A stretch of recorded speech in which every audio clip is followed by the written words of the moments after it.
Om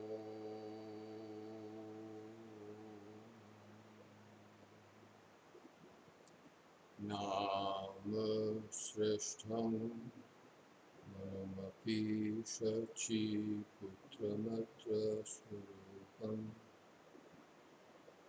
Rupam Tasyagrajam Purpurim Maturim Goshtavatim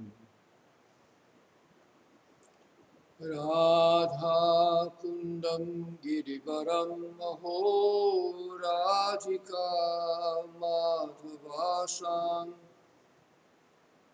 Prapto Yasya Pratita Kripaya Sri Gurum Tanvatosmi Nindantam Kulakotkarena Vikasat Nipa Prasuna Chavi Rodhi Kritya Bhujadvayam Hari Hari Tu Chairvadantam Ho Nrityantam Nrutamasrunirjarachayai Sinchantamurvitalam Gayantam Nija Parshadaih Parivritam Tam Gaurachandran Stumaha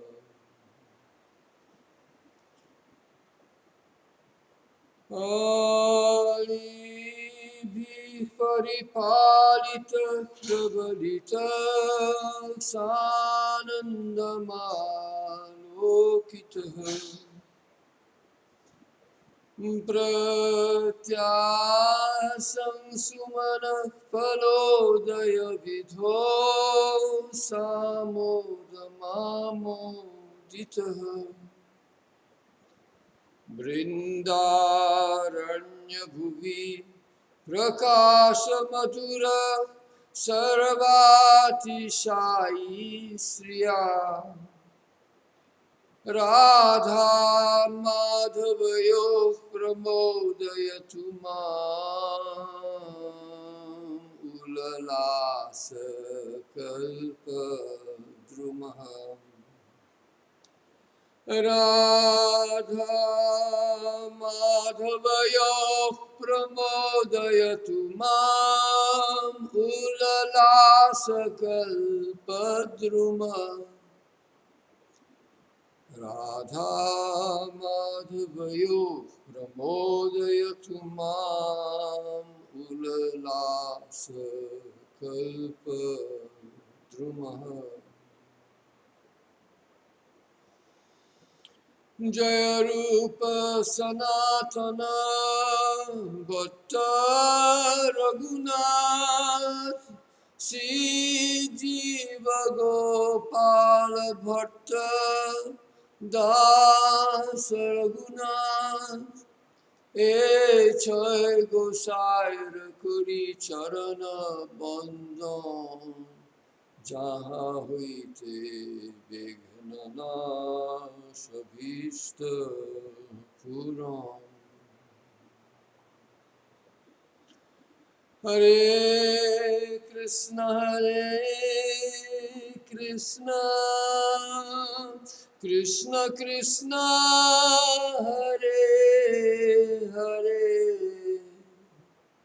Hare Ram Hare Ram Ram Ram Hare Hare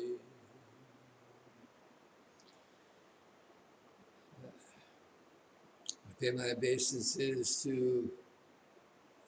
Srila Satyanarayana Das Babaji Maharaj, by whose grace I'm engaged in this study of Sri Priti Sndarbha, and also by whose grace I'm able to share, do some kirtan,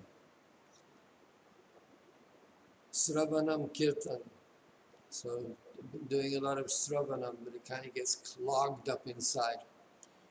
One should always do kirtan. Smarantak smarayantascha. Not just doing smaranam, but also smaranam. Smarantak smarayantascha. That's the nature of devotional association. I'm very fortunate that here I'm in the basement, again in the basement, as Satya Devi observed. Or was it Vinodini who observed that? Ah, yes, back in the basement again, my friends. Back in the basement and singing and talking. And here, by the grace of the internet, I'm able to communicate from this basement in Vrindavan Dham.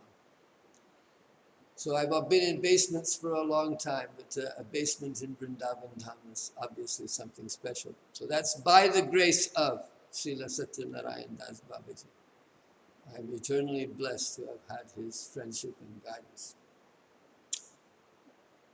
and shelter.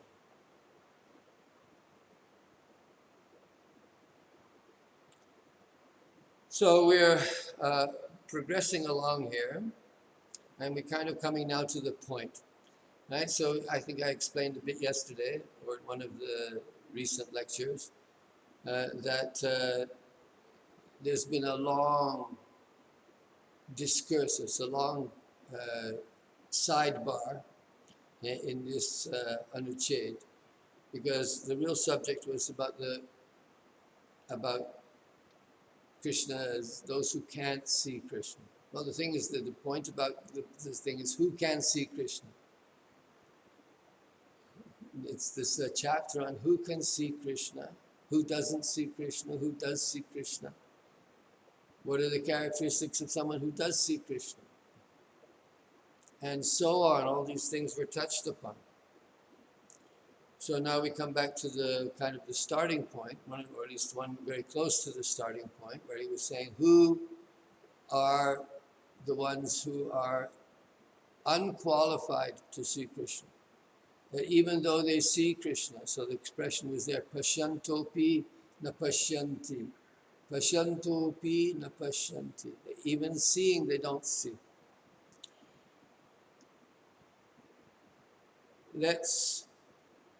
Now, I am in favor of bringing this down to the personal level.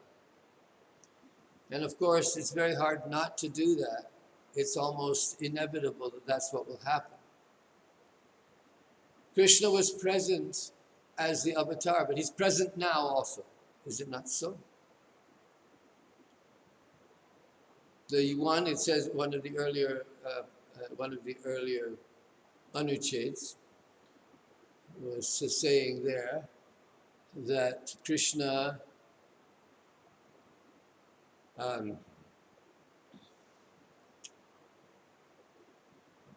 the Krishna about being seen. Krishna can be seen by the devotee.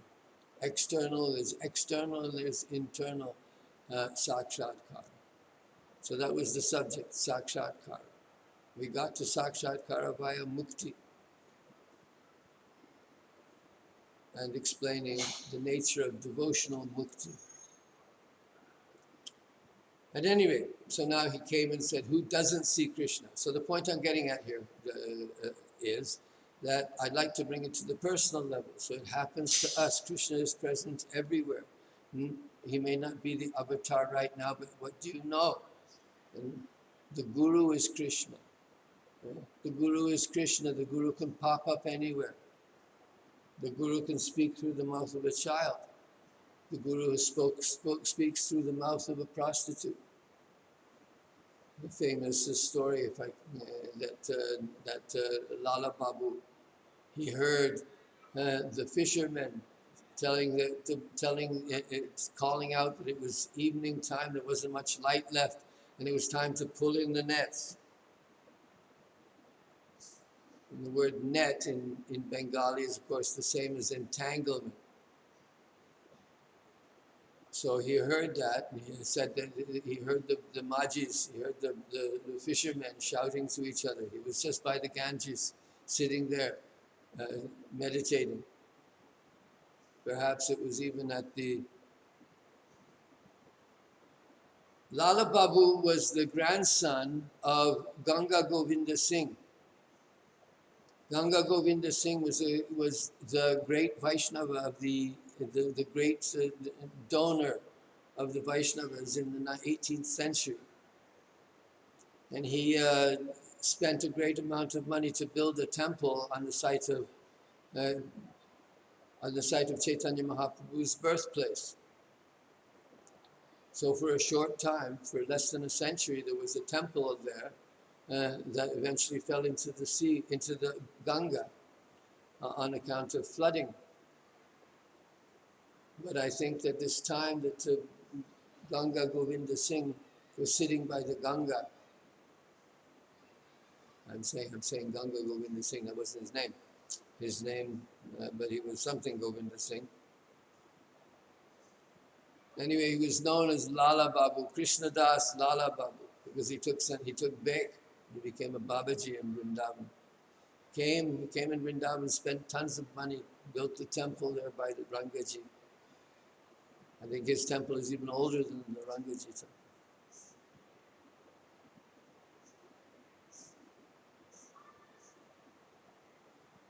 So he was sitting by the Ganges and he heard the fishermen saying, "Pull in the nets.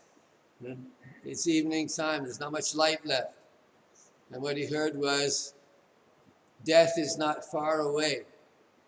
The lights on your life will be going out very shortly. So it's time to pull in all your entanglements and get serious about the purpose of life." And so he went to Vrindavan and became a great devotee. It's considered by many to be Siddha. They called him Lala Babu.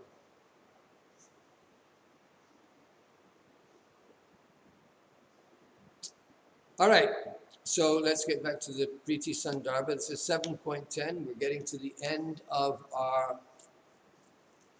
of this sequence, and I'm just introducing here with this little patter at the beginning that this is practical business. This is about seeing Krishna. So now the thing is that seeing Krishna is a sadhana, right? So even though siddhasya lakshanam yat syat sadhanam sadhakasya tat, in the Priti Sndarbha we have the lakshanas of the siddhas. We have all the different expressions of love and an analysis of all the expressions of love as they're given in the Bhagavatam. Rupa Goswami Bhakti Rasamrita Sindhu and Ujjvala Nilamani, he follows another tradition. He follows directly the Natya Shastra tradition. But Jiva Goswami says, no, we're going to use the Bhagavata tradition only. Nevertheless, in Priti Sndarbha, he has to borrow also from Bhakti Rasamrita Sindhu and he has to borrow from Ujjvala Nilamani, because ultimately that's where the material is organized about rasa. Rasika material is organized there. But prior to the Goswamis, there are a couple of important books historically about the development of Vaishnava philosophy as it influenced the Goswamis and it influenced our Sampradaya. And one of these is called Mukta Phalam. So Mukta Phalam is written in Maharashtra. And so Vaishnavism in Maharashtra struck, let's say, a little bit earlier than it did. So the Bhagavatam struck in Maharashtra. And this movement in the Bhagavata Mahatmya indicates that there was a movement of bhakti from South India, and it went via Maharashtra, and then to Gujarat. And then from Gujarat, it spread to northern India. And so this is explaining that this is actually historically a fairly accurate description of the way that Vaishnavism progressed from South India to North via the west coast rather than by the east coast. So Maharashtra, so the first real book, you could say, that is, if I'm not mistaken, directly inspired by the Bhagavata Purana was the Mukta Phalam. And this Mukta Phalam is because he takes the idea of rasa, the promise, the pratigya at the beginning of the Bhagavatam, the Bhuvi Bhavaka, Rasika, the Rasikas will enjoy this book. So come and get it, eat this fruit, the ripened fruit of the Vedas, and relish it. Relish the poetry that's there. And through the poetry of the Bhagavatam, enter into the divine world of Krishna. So you become so the rasa, being a rasika, the pratigya is there, as we've already seen it here, even in the earlier anuccheds of the Priti Sndarbha, that the raso vai saha, yang labdhva anandi bhavati, this pratigya, this kind of promise that's there at the beginning of the Bhagavatam, the idea of rasa, whatever it was meant to the author of the Upanishad, that same word, rasa, is being used now in thousands of years later in a very broad and very and yet very specific way. Sometimes translated as sentiment, right? It's the refined emotions of art, of aesthetics, the emotions that have been refined and brought to a higher level so that one sees the glory of humanity in his emotional character, in rasa.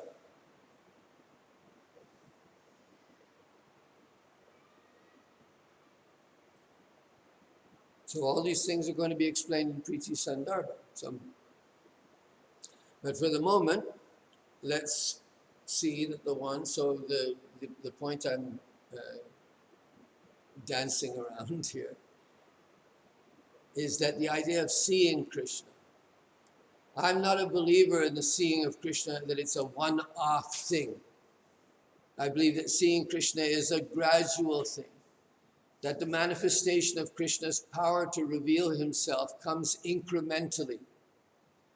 And I think that most people, most mystical traditions have this idea of sadhyo mukti and krama mukti. And we saw that already earlier in the Priti Sndarbha, sadhyo mukti and krama mukti. Well, most of us are involved in krama mukti. We get incremental insight. But each insight, each revelation do you think that you get to the end of revelation about God? There is no end to the revelation of God. That's why perfection is eternal.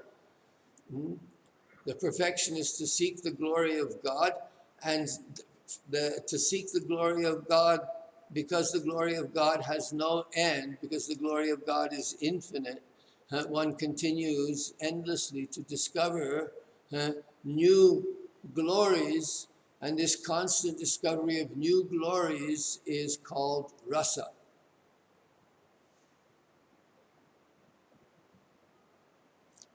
So because we talk about seeing God as a one-time thing, and that is also correct, because there are moments in every sadhaka's life and every religious person's life, things that are called conversion experiences.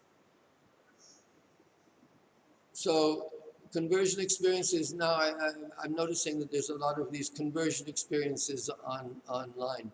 People talking about their conversion from one religion to another. Why I was a Muslim when I became a Christian.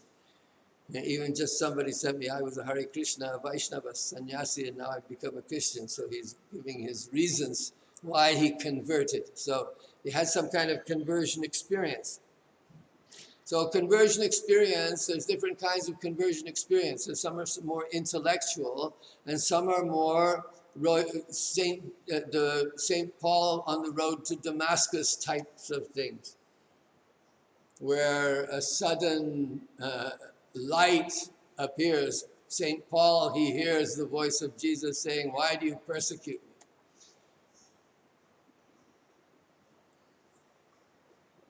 Examine yourself. What is your urgency? What is the urgency? Why do you persecute me?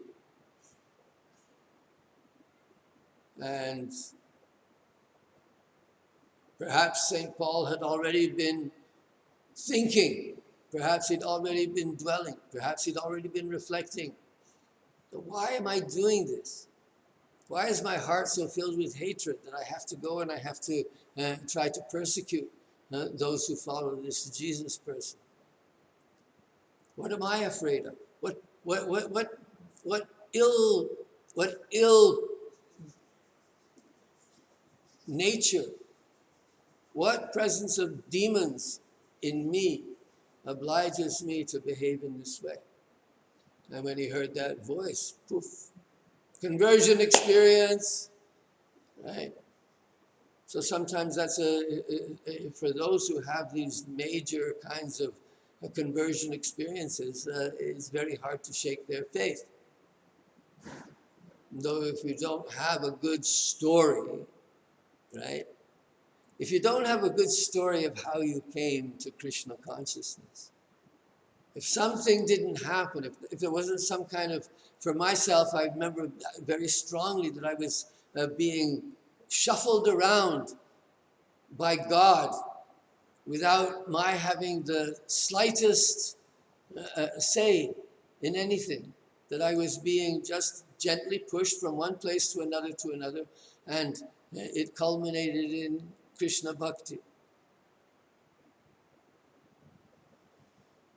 So if you feel the hand of God in your experience of conversion, that's a seeing of God. Don't minimize it. You saw God. There are a lot of people who were believers and they became atheists because they thought, no, this is an illusion. This is an illusion, and I fell for an illusion.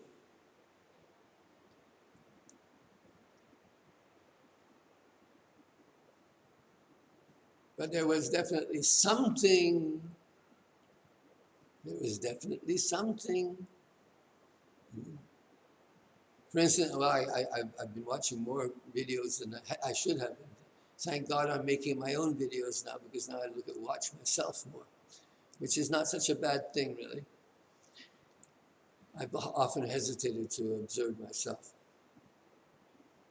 But I have been watching a few of these other ones.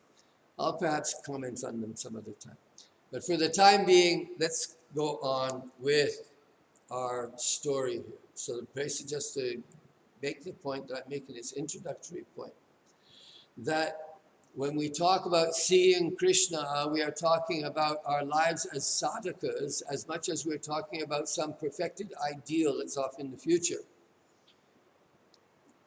The art of seeing God, the art of feeling the presence of God. What is necessary in order to see God, and what is it that keeps us from seeing God? So in actual fact, the kinds of things that we're talking about here in this anuccheda are really more practical for the practicing devotee on a psychological level than the descriptions, the external descriptions of devotional activities. Now we are bringing, we're bringing these stories from the Bhagavatam home. The seeing of God, that is our goal. That is the goal of all mysticism. So this Vaishnava path is also a mystical path. The goal is to see God. And in actual fact, if you want to see God, universally it is agreed across schools no matter what your particular vision of God is, that it requires your full attention. That doing it piecemeal is not particularly effective. One has to do it wholeheartedly. So we've already seen these stories, like with Narada, that Krishna showed him, but only for a flash, and then said, "You're not ready, but have faith." Right? Have faith. I've given you this much so that you'll have faith. So that you'll remember something that happened to you. And you'll go, "Yeah, that's why I am doing this. I saw God and I want to see more of God. I got a taste and now I want to enhance the taste. I like it. I perceived a God. I saw God and there was pleasure in it. There was joy in it. There was fulfillment in it. There was meaning in it. And it's because there was meaning in it, and it's because there was joy in it, and because there was fulfillment in it, that I know that it was God that I saw."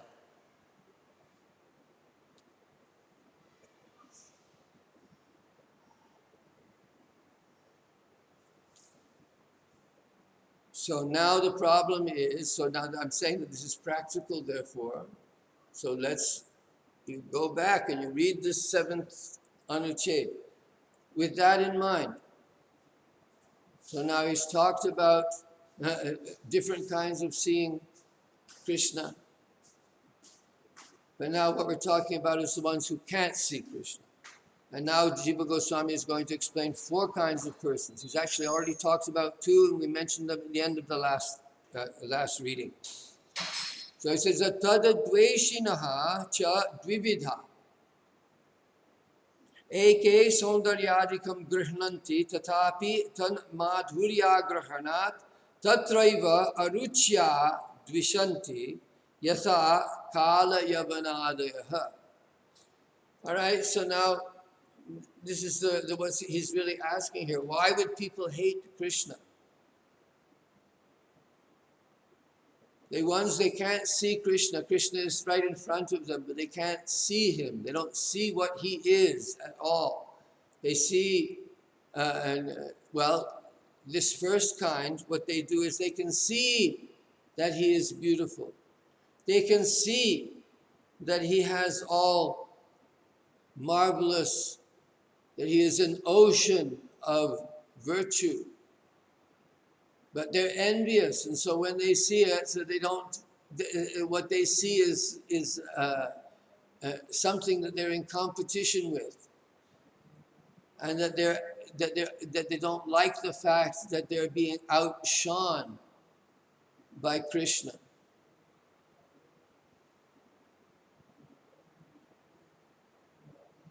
So they're unable to see the sweetness that other people see. They can see the beauty in an abstract way. They can see the virtues in an abstract way. But for them, it's something that they have to denigrate. They don't have a taste for it. So therefore, because they don't have a taste for it, they aruchya, because they have no taste for it, therefore they dvishanti, they hate it. So here it's really the dvishanti, well, the tad dveshinaha, so they're the ones who hate Krishna. So these people can't see Krishna. That's the point. So like the example was given of Kala Yavana. So Kala Yavana, we had talked about that earlier also before.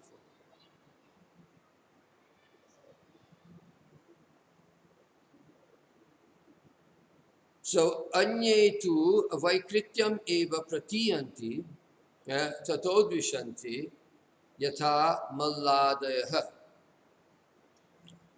So there are others who perceive Krishna in a distorted way. So they don't see him as beautiful, they see him as ugly. There was already a paragraph like that earlier on, where it spoke of the way that they are unable to see him. Okay, so and the examples of this are the mullas. So the haters of Bhagavan, the Bhagavad Vidveshi, are also of two kinds. One set perceives his beauty and so on, yet they hate it out of a distaste for it because they are unable to perceive his sweetness. One set perceives his beauty, sondaryadikam grahnanti. Tathapi, even so, dvishanti, aruchya dvishanti, tatraiva aruchya dvishanti, madhurya grahana tatraiva aruchya dvishanti. Because they are unable to perceive his sweetness, therefore they have no taste for it. And because of that, they hate it. It's an interesting argument of the way that hatred develops in something out of envy. You can see the good qualities, the beauty, etc. of the other person.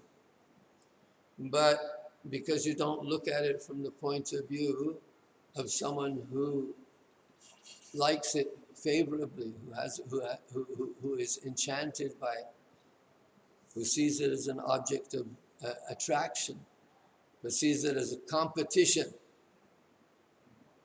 and a competition in which one is losing. And so therefore you don't get the sweetness. And not only that, but you develop a distaste for it, a ruchi. And because of that, you actually hate it. You know that it's good, you don't like it, and so you speak against it, right? The people are like that.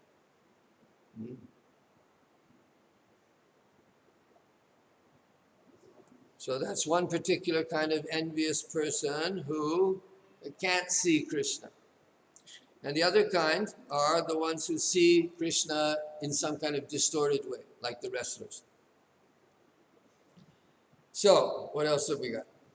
So, tadevam purvotatarayo sachaturshvapi bhedeshu sadosha jihvaha khandashino dishtantaha.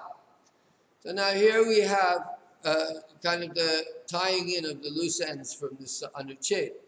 Because previously was the Purvotara, so the Purva two, those were the Bahirmukhas, which included those who were Vishayavishta and those who were Avagyataraha. So there were people who were, even though seeing Krishna, they still were attached to sense objects. And then there was the other kind that were those who insulted Krishna in some way, like Indra. So he didn't go very deeply into Indra. He just gave but we did get some example of what was meant by Indra. It's something that the gods who did not recognize him right away as being the supreme personality of Godhead, and therefore became, therefore put themselves on a pedestal of competitiveness, of competition with Krishna. So someone like Indra, he met his match in the child Krishna. But before that, he was also insulting him. So that's called avagyatar. So those were the first two. So the bahirmukhas were of two sorts. So the two kinds of bahirmukha. And now we have two kinds of dveshi. So the two kinds of dveshi, you have one. So the one kind is the ones that are the ones who see Krishna's virtues, but are competitive or somehow, but don't like them. And then the last ones who see Krishna in a distorted way, and so hate him because of that. Right? They see him as evil. So tadevam purvotarayos chaturshvapi bhedeshu sadosha jihvaha kandashino dishtantaha. So he's giving an example that we see elsewhere, or we've heard this example before, because, well, to the extent of the truth of it, the extent of the medical effectiveness of it, I do not know. I did have jaundice once, and I took lots of sugar candy when I had it, and I haven't had it since. So maybe that's the cure was there. But I remember that when I had jaundice, that I was still tasting sweet, so I couldn't have had a very serious case. So, putting that aside, it is said in the Ayurveda that by taking sweet, by taking khanda, by taking rock candy, you take it and you put it in your mouth and you suck on it. And so you're getting constant, saline drip of sugar by sucking on this sugar candy. And so the problem is that you can't taste sweetness. So the sugar tastes bitter to you, but you have to keep on sucking it. And by so doing, the root of the disease is cured. And you can tell you're being cured because the sugar starts to taste sweet. So once the sugar starts to taste sweet, then you must be getting better. So in this particular case, the idea is that there are four kinds of people who can't see Krishna. They can see Krishna, but they can't see him. So what they have is they have sakshatkara bhasa. So that sakshatkara bhasa, it's like nama bhasa. It's not the real name. It's not the real sakshatkara. You had some experience of God. Now if you take it on a more general level, you have some experience of God. You think, all right, now I have seen the absolute truth. But you don't think, well, now there could be something beyond that. And that goalpost is something that moves. That Krishna can show you once in this lifetime, and now say for number two, for the second go, you have to work hard. It's a very common technique in this world. You give a person a taste, and then you hook them in with that taste.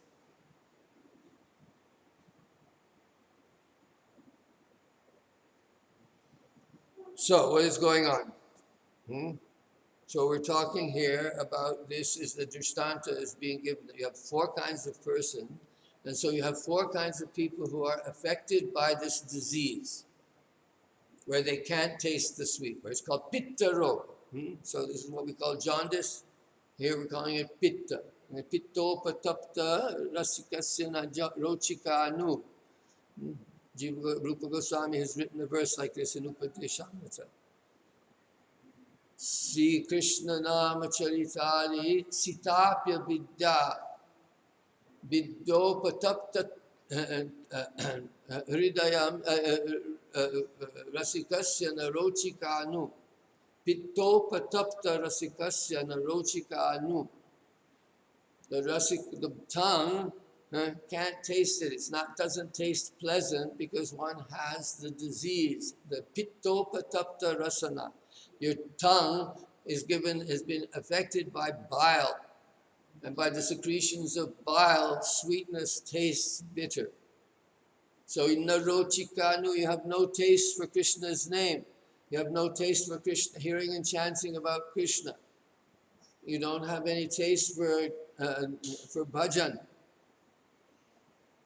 So what is the cure? What is the cure for this disease? Well, it says that kintvad rad anudinam yadi saiva justa swadvi bhavet kramati tad gada mula hantri. That if you just go on taking it and you do it with adara, you do it with respectfully, as any taking medicine should be done respectfully, ritualistically, religiously, so that the mind and the body, they get the greatest benefit from the medicine. So in this particular case, adarad, yadyadaradanudinam yadi saiva justa, if you take this sweet candy of Krishna's name and Krishna's character and Krishna's pastimes, and you put it on your tongue and you just relish it and taste it, then very quickly your disease will be put to an end. It will go and get to the very basis of it. Because the very basis of our disease is that we have no taste for Krishna. It is our lack of a taste for Krishna bhakti that is the root of our disease. And only by Krishna revealing himself can we get a greater taste of something better. So that is our subject, because we want to see Krishna and we want to know what is the problem, because we're sadhakas, we're not siddha, we're not parshad, and so we want to know why is it that we don't see Krishna. Now this may seem to be, there is particularity. Let's say what we're talking about now is Bhagavatam. All right, so the other day I was talking historically. The Bhagavatam, the Gaudiya Vaishnava Sampradaya is built on a basis of the Bhagavatam. It uses the Bhagavatam as its cultural foundation. It belongs to the world of the Bhagavatam, but at the same time it's progressed because of history. It has gone, so many new things have been added, and so many new points of view have been added, and so many new sadhanas and so on have been added. So the process of seeing Krishna, in other words, is something that is incremental. And so we're still doing it. We're still doing it in the face of different challenges. But the process of seeing Krishna, the process of seeing God, we can put it into another more psychological language. How does one get peak experiences? How does one get revelatory kinds of experience, psychedelic type of experiences where one is where there are shattering revelations about the orientation, about the meaning of one's own life. So now on one level, so what we're talking about here on a general level, if you don't take it out of the context of Vaishnavism, you take it out of the context of the Bhagavatam, and you try to apply the essence of the story.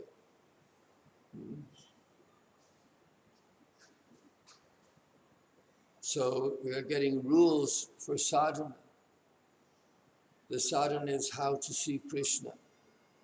How to see Krishna, and so the yogis have their method of how to see the divine, how to see God. The Brahmavadis, they have their method for how to see the divine. So this is the Vaishnava method for how to see the divine.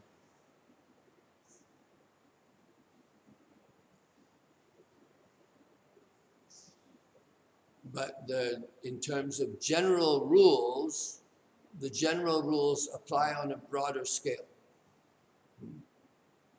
It's not that they're only meant for one sectarian group. The discoveries, let's say, the yogic discoveries about the process of seeing God, as understood through the school of bhakti yoga, especially with reference to the Bhagavata Purana. How is it that one is supposed to go about seeing God? So Jiva Goswami is now giving us a lesson on what the obstacles are to seeing God. So there's four kinds of people who see God but don't see him. So that is our current situation, because in actual ultimate fact, Krishna is everywhere, but we don't see him. So now how do we get to see him? Well, here he's saying there's four problems that it might be, and you have to do a self-analysis of of these four kinds of problems that are there, that might be impeding your ability to taste Krishna, to experience Krishna.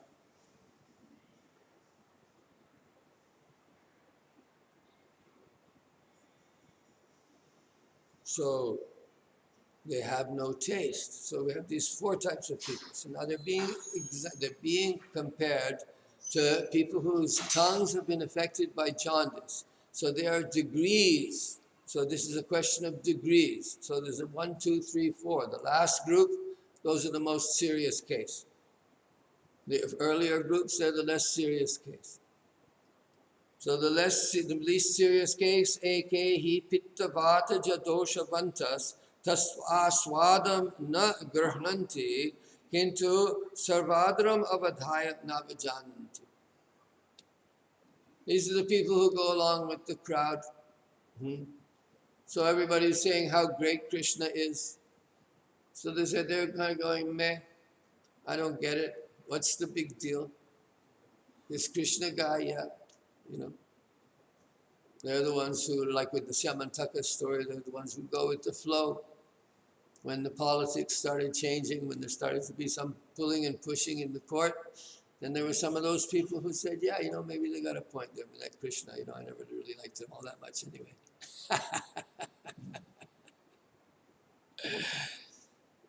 So, Pitta Vata Ja Doshavantas Tadaswadam Nagrinanti. They don't get, it's like the people who are taking the sugar candy, and because of the effect on their tongue, they don't get the sweetness. But other people are saying, so they don't know that they don't even know that they're sick, basically. And so they see other people saying, well, how great it is. Hey, yeah, yum, yum, this is really good. Yum, yum, yum, yum, yum. I said, I don't know what the big deal is with this sugar candy, why everybody's saying it's so great. It just tastes, you know, like sticky to me. I don't get anything out of it. So that's number one type. Then the second type, he says, but he says that because the other people are all saying it's good, he's also saying, okay, it's good. Going along with the crowd. But he's not really getting the taste. Right? He's not getting the taste, he's not getting anything out of it. So, anye tu abhimanino avajananti api. So then the other ones, they are those who are abhimani. So they don't get the taste. But because they are proud, so they don't say, why should I go along with everybody else? Everybody's saying how great this stuff is. I don't know what's so great about this. Right? You guys are crazy. It's crap. You know, just sticky, gets all over your hands and your clothes. It's the devil's food. Avajananti. So avagya, they show disrespect for it. So those were the avagyataraha, like Indra. Third kind, athapare madhura rasamidam iti grahnanti, kintu tiktam ladi rasapriyaha, tameva rasam dvishanti.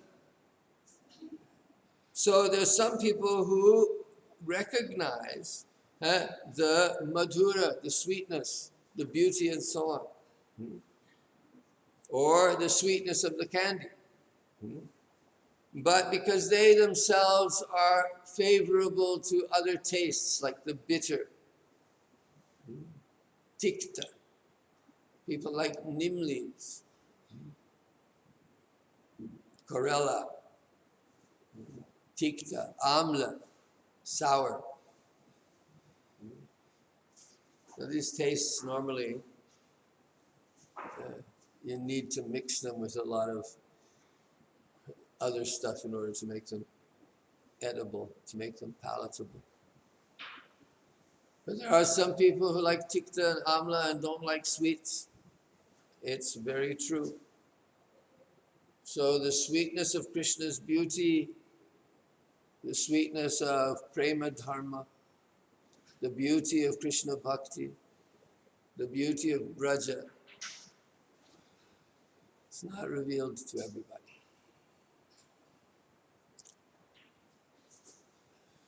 So there's some people who can, so there are some people who recognize, yeah, but that's not my thing, right? And so they get, it says that they tameva rasam dvishanti. So because the taste is different, therefore they hate the other one. And then the last kind, avarecha, tiktatayaiva tad grihnanti dvishanti cha iti.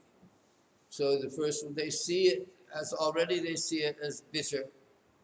So they see the tastes in inverse. So they're real tamasic. The tamasic person sees everything completely the opposite. Probably if we analyze these, we'll understand that he's following sattva, rajas, and tamas. So the idea that to see something in exactly the opposite of what it is, that's the very definition of the tamoguna. So the darkest, the most tamoguna ones are those who don't see anything positive in Krishna. They can't understand, at least with the ones in the previous category. They could recognize at least some aspects of Krishna's beauty. They could look at it, let's say, objectively. The Rajasic people are very proud of their ability to look at things objectively. So yeah, looking at it objectively, he's a handsome guy. There's other handsome people, we could rank him. That kind of thing. He's just one of the gang. So there we have it. 4 kinds of people, 4 kinds of relationship to sugar, and 4 kinds of relationship to Krishna as something that we see but don't see. God is present, but we don't see him because of these 4 kinds of flaws. So here in the translation, in this way, for the 4 categories of the earlier and latter class, there are 4 examples of people. They are all like those with a faulty sense of taste, who eat sugar candy, but cannot perceive its sweetness. The first example is of those who have a defect in their ability to taste sugar's sweetness due to an imbalance in bile and air. But knowing that it is liked by all, they do not speak ill of it. The second type, similarly, cannot perceive the sweetness, but speak ill of it out of pride. The third type perceive the sweet taste, but being fond of other flavors, such as the bitter and the sour, they are hostile towards it. And the fourth type hate it because to them it tastes bitter. So all these 4 types of people described earlier experience only a semblance of Bhagavan, like the experience of sweetness by a person who has a defective sense of taste. Well, I think that that's a very interesting passage and quite in need of thorough analysis in terms of actually what's going on in the life of a sadhaka. Because to see Krishna, of course,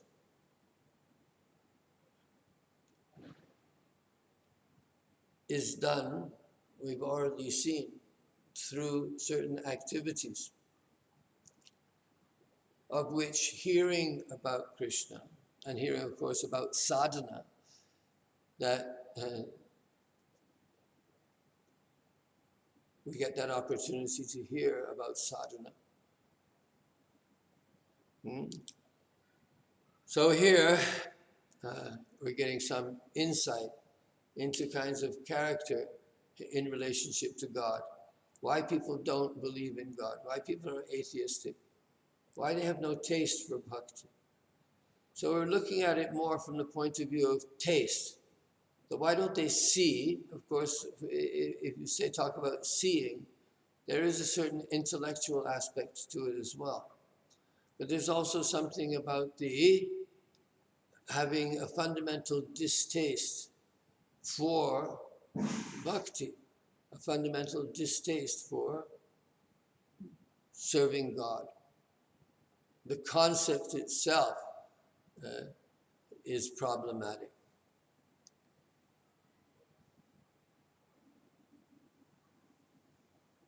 So, what is it? Our natural state is to like sugar. Let's put it that way. The natural state is to like sugar, but sometimes you don't like it. And that means that something's wrong with you. So this is why the first thing was spoken of as being Shuddha Chitta. The problem is you, if you get your mind, if you get your consciousness, if you get your mind and your intelligence and get your house into order, right? That's called Shuddha Chitta. You have a pure heart, that your intent is pure. And you work in harmony with God's grace. It's the eternal story of God helps those who help themselves. Your sincerity is proved by your engagement. And so it's a game that's going on. Right? We've been talking about games and we've been talking about roles. I was just talking a minute ago about the experience of being a devotee and how one has to have a kind of a mythos of surrounding how I became a devotee. What was the conversion experience? What transformed me? Why do I suddenly believe all these things that no sane person would possibly believe in? Well, how is it that I find meaning in these things? And there was something that happened, something snapped. There was a book in the 60s called Snapped. They were wondering what happened to these people. They become members of cults. And so a great flurry of psychological research was done to figure out why people suddenly become converts when they join some cult, some religion. And they do strange things like commit mass suicide or try to start a revolution or some weird stuff. Multiple marriages, who knows what the heck those hillbilly religious people are up to out there in the woods.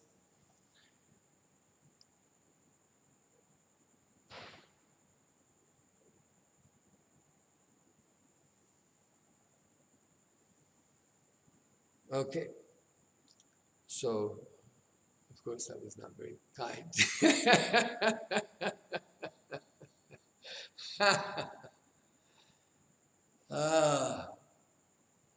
The strange world of religion, no? So of course religion's got a bad name these days. Can't really blame people. But why they have no taste for religion? That's the question. So people have a defect in their ability to taste sugar's sweetness. They have an inability to taste the sweetness of the religious life. A life that is oriented towards God. And in particular here to a God of love.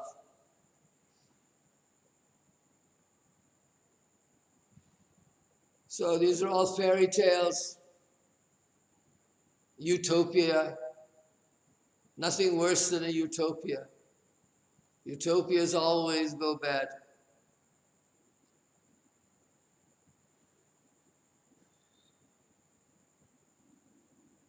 Utopias degrade fast, as a general rule. So the first example is those who have a defect in their ability to taste sugar's sweetness due to an imbalance in bile and air. So it's true that in the current world, people are, let's say, diseased. You're looking at, seeing some films from the black and white films from the 40s and 50s when everyone used to smoke and everyone used to drink constantly alcohol. And so the world that's induced by this drug culture, right? The particular American drug culture, coffee, cigarettes, alcohol.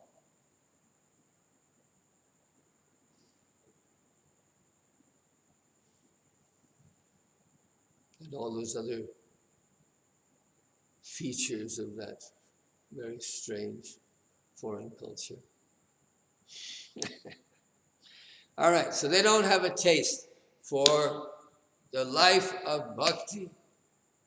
They've got a taste for those things. They've got a taste for coffee, cigarettes, alcohol. This is the kind of thing that they relish. And of course it could be more subtle than that. But they have no taste for the religious life. They have no real taste for the sattva guna. So they have an imbalance in bile and air, so they don't really see what it is that other people are getting out of it. But they see they're getting something out of it. So those are the kind of people who would say, yeah, religion is a good thing, I guess. I don't really believe in it myself, but I can see that, for some people, less intelligent people, they get some solace out of it.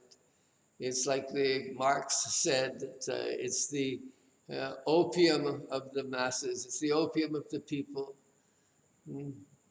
It's the sigh of a person who has nothing else left in the world, who has been left to experience the worst of the material world. So, we just had that Jiva Goswami just simply talks about that not so long ago, about misery is not really suffering, is not really anything other than Krishna's mercy and Krishna's grace. And Krishna's grace means working hand in hand with your power of will to wish to attain Him. So for one who wishes to attain Krishna, then any dismay, any failure, any loss is ultimately only meant to enhance one's bhakti for Krishna. So that's the first kind of person, right? They can see Krishna, something's going on, but because of some imbalance, because of their sanskaras, they don't have much interest in it. Maybe you could convince them, I don't know. But it says that, you keep, the point that's being made, of course, is that if you keep on sucking the candy, so these people will keep on sucking the candy. People are saying, just suck the candy and you'll see. Eventually you'll get it. And that was what we were saying. Eventually you'll get it. Keep sucking away. Eventually you'll get it. So this first class, this is the ones, let's say, that are the least problematic.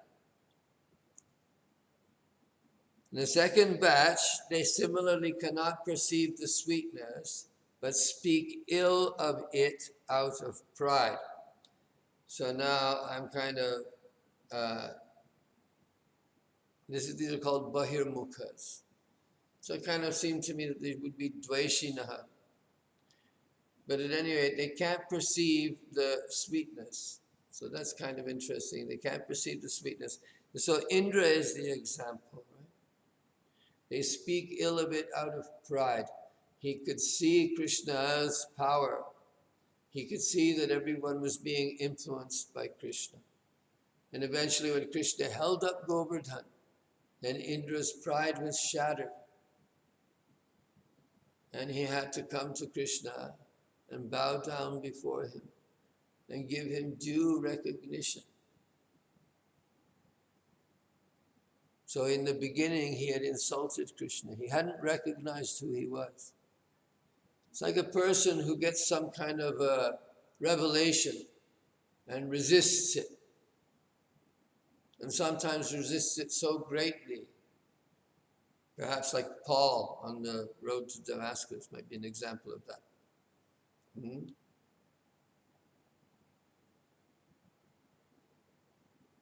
Or maybe he's more of a Dveshi. I don't know, I haven't really figured this out yet in terms of everyday practical examples. We have to find everyday practical examples from the world of entertainment, I'm afraid. So the second type cannot perceive the sweetness, but speak ill of it out of pride. Like Indra. Who is this boy? Who are they listening to this kid? Who is this kid? What does he know? You know, they're listening to him. They've been giving me this sacrifice for who knows how many years, how long it's been going on in that family. And this kid barely, you know, I don't know, in India the kids used to hang out naked quite late into their early toddler age. So is Krishna still running around naked at this time? I don't know, but it's quite possible. No, Taridambaraya. Not quite. All right. So Indra sees Krishna, sees it, but doesn't recognize him for who he is. So sometimes God reveals himself to people, but people don't want it. They don't want to face the truth. God is the truth, basically. God is the truth. A lady was asking me today, she was saying the first verse of the Bhagavatam, Satyam Param Dhimahi. Where does it say Krishna? So if the first verse is Satyam Param Dhimahi, then why is it not mentioning Krishna? If Krishna is the most important thing, why doesn't it mention Krishna right away? And instead, it says Satyam Param Dhimahi. I meditate on the supreme truth. And even in the second verse, there's no mention of Krishna, no name. Ishvara, God, generic term for God. And in third verse also, there's no mentioning of the word Krishna. There it's rasa. Divata bhagavatam rasam.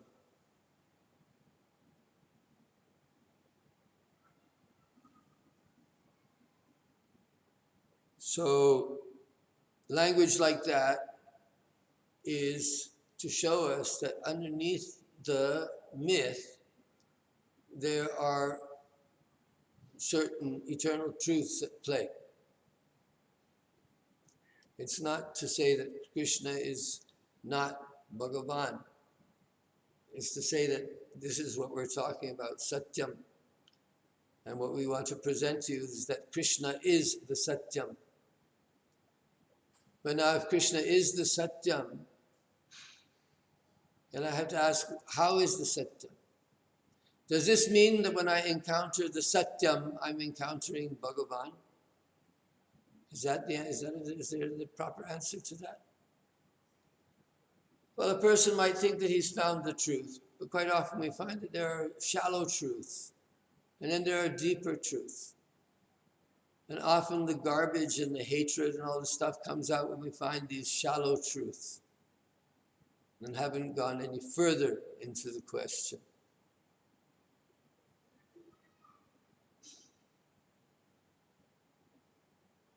The hatreds of the comedians. So let's go on to the next one. There's the first type. They have a defect in their ability to taste the sweetness, but they don't make a big deal out of it. They go on sucking on that candy anyway. But the second type, they can't taste it, and so they speak ill of it, out of envy, out of a sense of competitiveness. The third type perceive the sweet taste, but being fond of other flavors, such as the bitter and the sour, they are hostile towards it. And that's an interesting one. They can perceive its sweetness. So now this is getting worse, right? But because of that feeling of competition, it's not only that they uh, um, put it down, but they actually literally hate this competitor that they have, of whom they are envious. And so they can see, but because they see him, because they see him as a competitor, they have a distaste for that particular aspect of love. They don't have a taste for love. They have a taste for fighting. They have a taste for hate.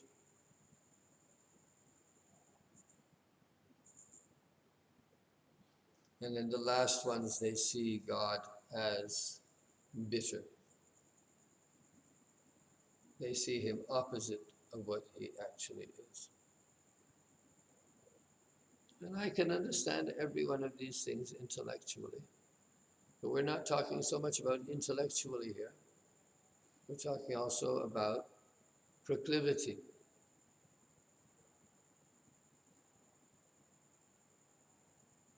Now, it's a serious business from the point of view of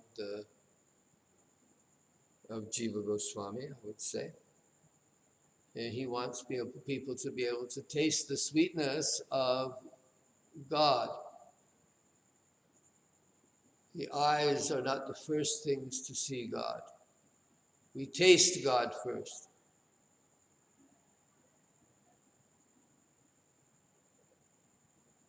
That's why the example of sugar is so good. All right, all these four types of people described earlier experience only a semblance of Bhagavan, like the experience of sweetness by a person who has a defective sense of taste. So all of these people are expressing opinions about what sugar tastes like.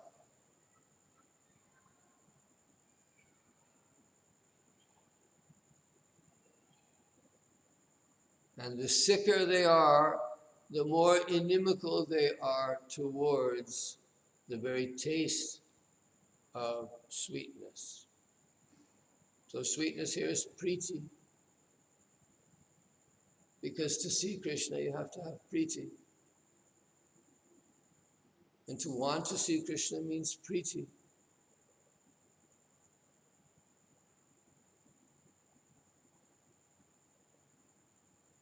So it's by Priti that we see Krishna.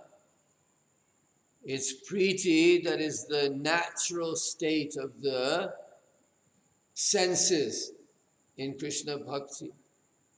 It's the natural state of the sadhaka, who is in an elevated state of consciousness, that his senses are naturally drawn towards Krishna, drawn towards truth, and finding truth in Krishna.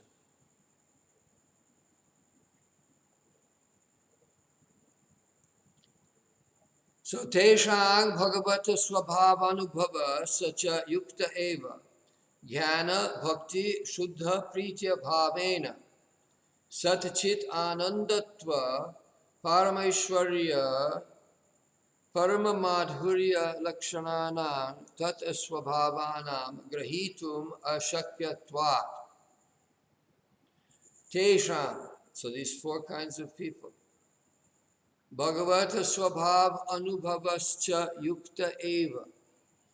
So they are, in some way or another, experiencing some portion of Bhagavan's nature. Jnana bhakti shuddha pritya bhavena.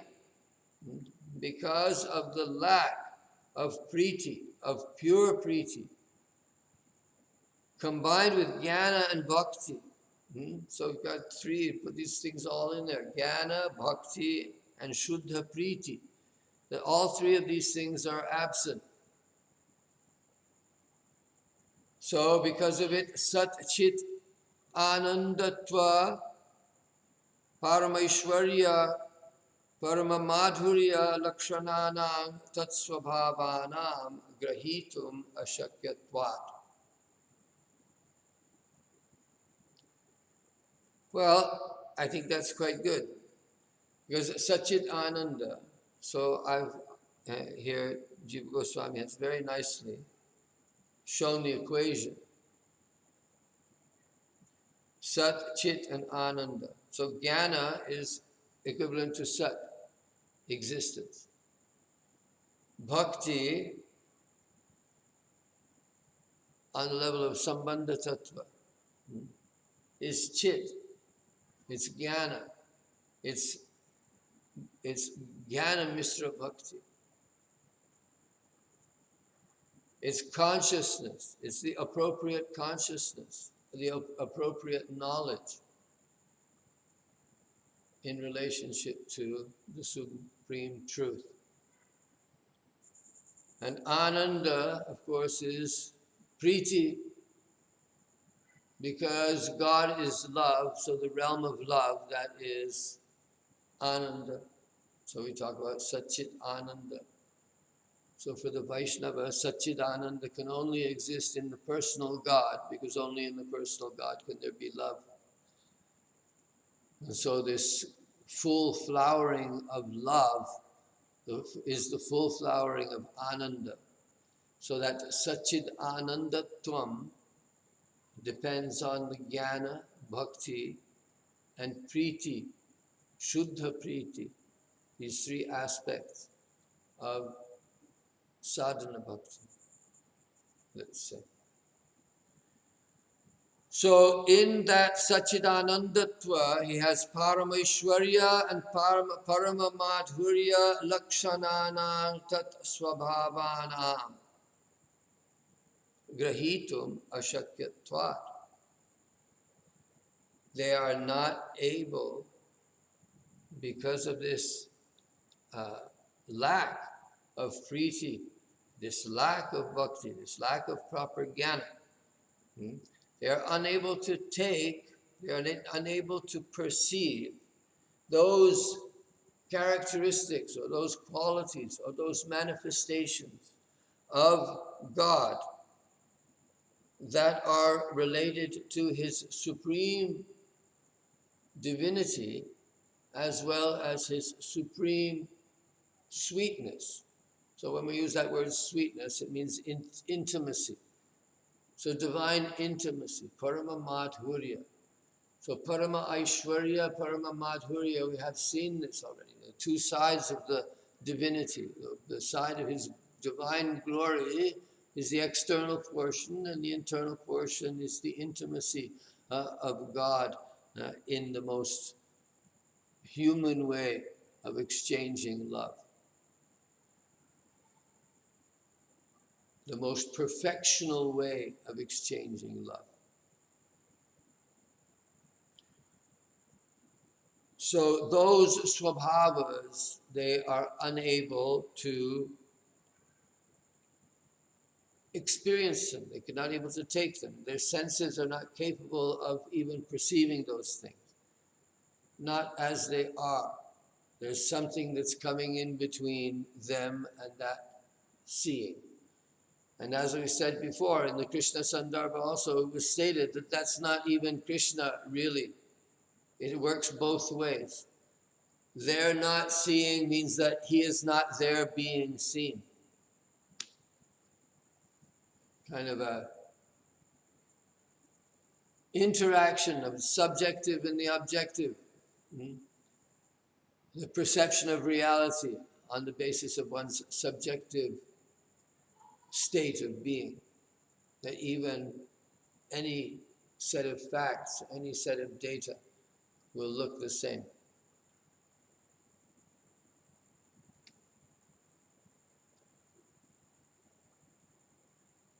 So, He's saying they are unable to perceive these divine characteristics of the Supreme Lord, which are Sat Chit Ananda, which are of a characteristic that is not perceptible to the material senses.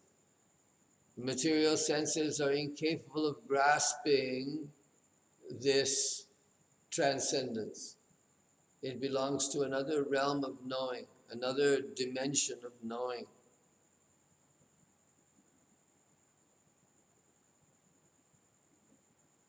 Another dimension of perception, because your perception is influenced by your knowing. That's why jnana, bhakti, shuddha, priti. So, tad agrahani pi kalantare nistarha khanda sevanavadeva gyeha. Now, it's very clear here. You see that what we're talking about. So, Jiva Goswami is being quite clear, as you can see, how many different levels this is working on, right? Because he's told us about staying away from bad association. Well, here we're getting an example of some kinds of bad association to stay away from. Better to be away from. So it is, but by that he's speaking to the sadhakas is quite clear, because he said, even though one is unable to taste the sweetness, if one goes on over a period of time, just like by eating sweet khanda, by eating rock candy and sucking it over a period of time, over days, that eventually the disease will be eliminated. So why is Krishna saying that? Krishna is saying that even for these people who are in progressive levels of difficulty, non-devotees, you can still somehow win over these devotees if you can expose them. You can win over these non-devotees by being able to expose them to the taste of Krishna bhakti. All right. It is certainly appropriate that such people do not experience Bhagavan's true nature, which is characterized by the eternal blissful existence of supreme opulence and sweetness, since they have no capacity to perceive it due to a lack of knowledge, devotion, and pure love for him. Although unable to perceive him, they can overcome this defect in due course of time by the practice of devotion, just as one's tongue is cured by regularly eating sugar candy. So, interesting point. Sadhana bhakti means to practice seeing Krishna. When I chant the holy name, I'm practicing seeing Krishna, because Krishna is present in the holy name.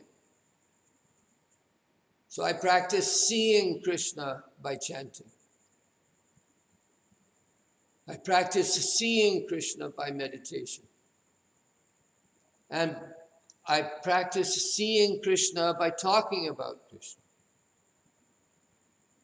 by singing about Krishna. So although unable to perceive him, they can overcome this defect in due course of time by the practice of devotion. That's in square brackets. Just as one's tongue is cured by regularly eating sugar candy. Yatoktam Vishnu Purane tatastam evakroshe charayan ityadina apagata dveshadi dosham bhagavantam adrakshit ityanena. So an example of this was given earlier, and you will all remember the example with reference to Shishupala. In the prose text of the Vishnu Purana, where it was said that at the last moment when Krishna's hand was about to release the chakra, then he saw Krishna in all his beauty and in all his glory for the first time.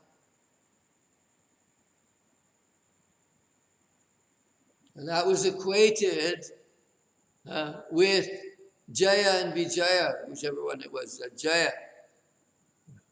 Awakening to the consciousness of who he was. He had been so immersed in his Shishupala Leela of hating on Krishna, of insulting Krishna, of promoting bad feeling towards Krishna, that finally when Krishna stood before him with the disc in his hand, moments before he released that disc and sent it flying through the air to chop Shishupala's head off, he remembered who he was. And in that second, we place a lot of importance on dying. You may have heard already in these talks. We place a lot of importance on dying. Yang yang vapi smaran bhavam tyajantyante kalevaram. Whatever you're thinking of at the time of death, that's what determines your next birth. So life is actually a preparation for the state of mind that you will be in when the final moment comes. And all these different yogas, they're all strategies for that moment when death will come. And what happens next?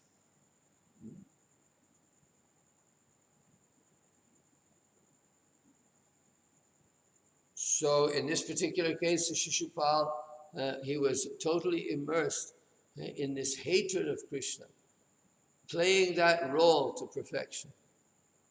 And when he was actually killed, when that moment came, that moment of full alertness, of full comprehension, let it come to us all at the time of death, that full comprehension, that we die with full comprehension of who we are and what our destination is. So that's how Shishupala died. So the point was, so we came back. So he's already disproved this point, and now he's coming back and proving it again, right? There were two shells, right, to the Jaya and Vijay story, and Shishupala was on the outer shell. That's the play, and there's a moral to the play. And the moral to the play is this, that even if you speak of Krishna with hatred, that by the intense concentration on Krishna, that you will be benefited from it in one way or another. And basically the way, if the ultimate gift would be to free you from your misery for all eternity. But if it's not that, it's something else. You'll be rewarded in your own way.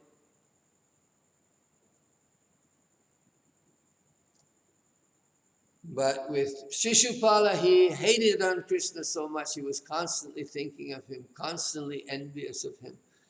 Could not see any quality in Krishna. He's the last category, the Vaikritam. He saw him as Vikrita. He saw Krishna as an aberration. How could this person possibly be accepted as a prince? He's a cowherd, for God's sake. He spent his life with cows. Now we're going to make him a prince among men. Give me a break. And then he's going to go and marry Rukmini. That which was intended for me, Shishupal says. Could he hate Krishna? Of course he could hate Krishna. He was so envious and at the same time so jealous. He was a real villain. Okay. But in the end, Bhagavanta Madrakshit, he saw Krishna in his full glory.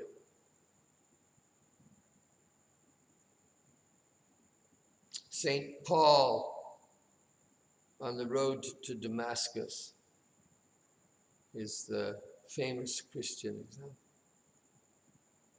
All right, let's see what we got here.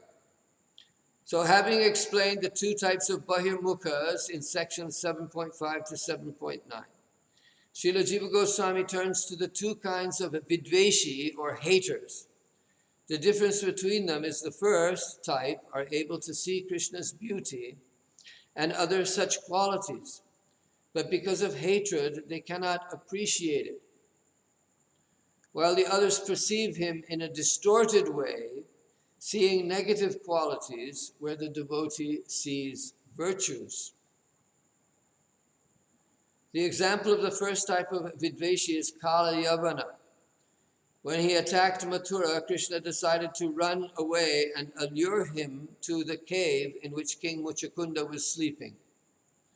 When Kala Yavana saw Krishna walking out of the city, he could recognize that he was most agreeable to look upon. Darshaniya tamam, had a radiant smile, shuchi smitam, and was extremely beautiful, ati sundara. So the first few verses are describing how Kaliyavana perceived Krishna as he was walking away from the city. And he gives chase. But he still wanted to kill him. So the second type of Vidveshi cannot even perceive this beauty. Though Krishna is by nature soft and gentle, the wrestlers at Mathura saw him as hard as a thunderbolt. Mallanam Ashanihi. While Kamsa saw him as death personified. Mrityur Bhojapate. And Asatam Priti Bhujam Shasta. The evil rulers, Kamsa's friends, they saw him as the one who was punished them for their ill misdeeds.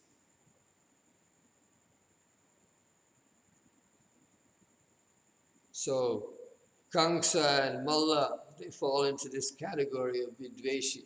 They cannot even see Krishna's beauty. Kamsa was so afraid of Krishna. He saw death personified. My death is coming closer. Just think that Krishna on entry into Mathura killed an elephant. And they took the tusks and they were whirling the tusks as trophies as they walked into the town. Now there's some swagger, my friends. Krishna and Balaram leading the cowherd boys, swaggering into Mathura. We're going to show you some wrestling, country style. And here's the proof, an elephant's tusk. I just killed this elephant by the door. You thought you could stop me with an elephant? You cower in fear, Kamsa. Be prepared to meet your maker, because I'm here. Mrityur Bhojapate. So they saw him as death. And the other kings, they knew that he was following. And yet there were some sages, some yogis in the audience who saw him as the Paramatattva.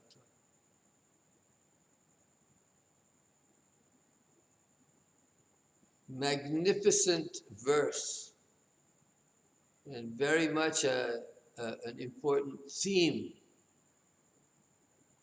about the particular religious pluralism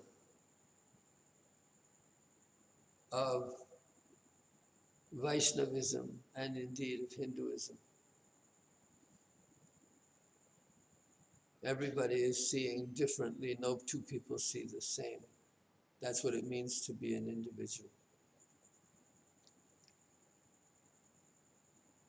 Well, so now, Sri Jiva gives an example to understand these four categories of person who are unable to see Bhagavan even while seeing him.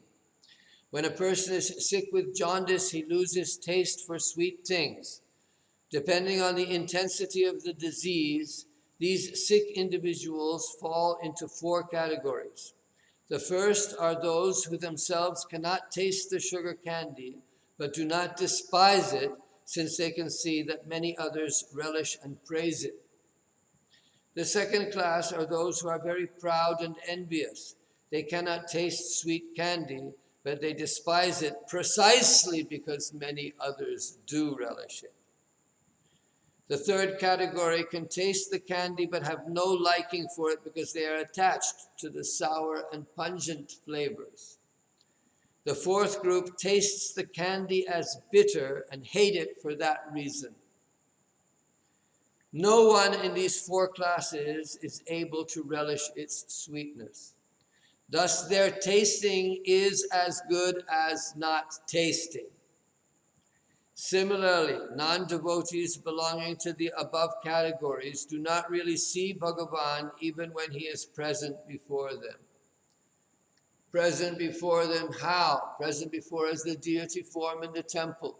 Present before them in the form of the holy name. Present before them in the form of the devotees. Present before them in the form of the Guru. They don't see these. So their seeing is thus termed sakshatkara bhasa. They get no benefit from seeing him. They do not become free from their material condition. According to Ayurveda, a person suffering from jaundice can be cured by administering sugar candy. Gradually, as he is cured, he starts to taste the sweetness of the candy and begins to relish it.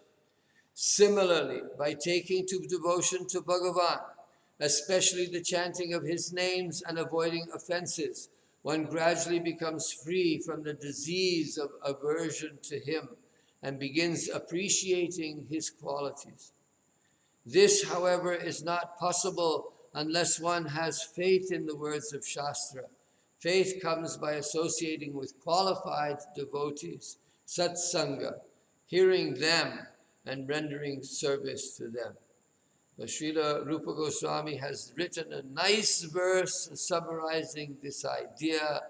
Syat Krishna nama charita disitapya vidya pitto patapta rasinasya narochikanu kintvadarādanudinam khalu saiva jushta Swadvikramat bhavati tad gadamula hantri.